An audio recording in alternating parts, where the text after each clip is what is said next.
Howdy, everybody. Welcome back to Jailbait and Tackle Outdoors. This is going to be another episode of Story Time. This one was pretty interesting.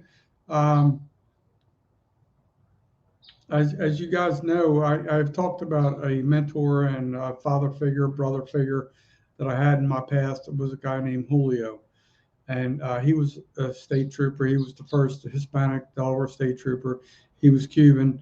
And but he was highly respected. And so he looked after me when I was a young child. I say young child, probably around 8 or 9 ish, whatever. And we lived in the same apartment complex, and I was always like mesmerized by his uniform and just his demeanor and stuff like that. So um, he never ever acted like he was a higher power, but he was always gave time to um, talk and communicate with me, and so that we developed a relationship. He was actually closer with one of my friends that I grew up with because they lived a few doors down from each other. But in later life, he and I became closer, and the other fellow named John uh, kind of like just moved on with his life in different locations, whatever. So, but Julio and I stayed pretty close. So I would do a lot of ride-alongs with him. He was he had a lot of, even though he was just pretty much a corporal, he had a lot of influence. He had a lot of friends. He was very comical, but when it came to his duties, he was very serious as well. But he allowed me to do a lot of ride-alongs with him, and I probably will circle back around and come back to some of those other ride-alongs I did with him. Um, but this one particular, I used to love riding on the midnight shift. I say midnight shift. It could be like 10 p.m. to 6 a.m. or 9 to 5 or 11 to 7, whatever it was. I used to love those shifts because that's when all the good stuff happens. When I say the good stuff, it could be really slow for a while, and then all of a sudden you're in a something crazy going on. So that's what happened on this one particular night. There was another trooper, Trooper Daniels. Uh, I forget why he became in a pursuit with a vehicle. I want to say it was a Monza he was pursuing, and it's going to be hard for me to vocalize this, but picture like the east side of a major roadway being like all like shopping center, a lot of like industrial stuff. And then as you go west, it would be all like country roads and like very hilly, and you're pretty much going out into the boonies. Um, so he was pursuing a vehicle. We were probably, when I say we, Julio and we were probably about 3/4 of a mile behind, but we had a straight shot to where we needed to get to before we turned down a road that was nicknamed Transmission Hill. So Julio punched it, and we were closing ground very rapidly. And the other trooper was in pursuit of this vehicle, and these, for whatever reason, these people he was pursuing. I forget why he was pursuing them. It does not really going to change the story at this point in time. But they Transmission Hill was really bumpy, and you could see all the engravings in the asphalt from people bottoming out, and it was like, and then once you got to the bottom, you went like kind of like parallel to the Brandywine River. There was a lot of humps, and it was like really, really not a very safe road to travel on. But these two young fellows were probably doing, I think it was estimated around 90 miles an hour when they lost control of their vehicle. This was the craziest thing. I don't know how this happened, but they they they lost control of their vehicle. They hit I think it was a telephone pole, and the pole they hit it at such a high rate of speed from the rear. The telephone pole was almost between the bucket seats.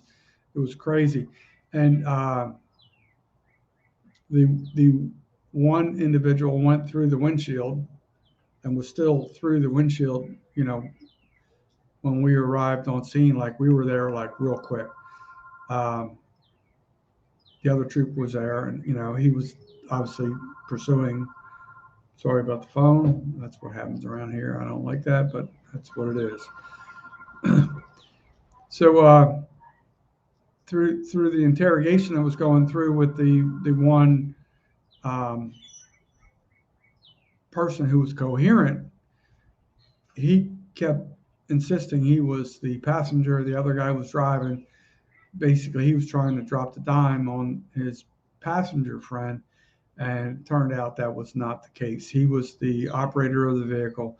He was fleeing the police, and ultimately was responsible for his friend's massive injuries. His friend did survive. It was not a pretty scene, but it was pretty incredible to pretty much, when I say we, like, not, when I say we, it's not like we, as I was a law enforcement officer, but Julio and I were just like pretty much on just chill mode.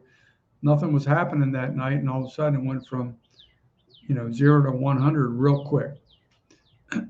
So you got to feel for those law enforcement officers who are trying to do the best, to protect society, and like I can tell you, and on that instance, it was pretty chaotic. I mean, it's extremely stressful, especially when you're a passenger in a vehicle, a police cruiser, and you're going at a high rate of speed. Oh, I bet on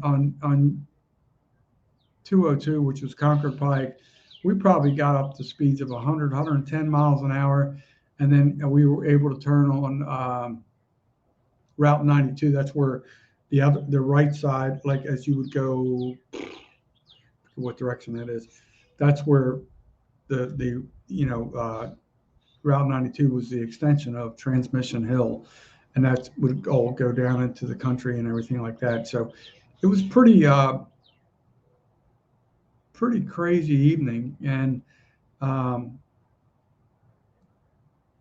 you could tell that the occupants were intoxicated. I don't think it really matters much if the passenger's intoxicated, but obviously he didn't have his passenger or his seatbelt on.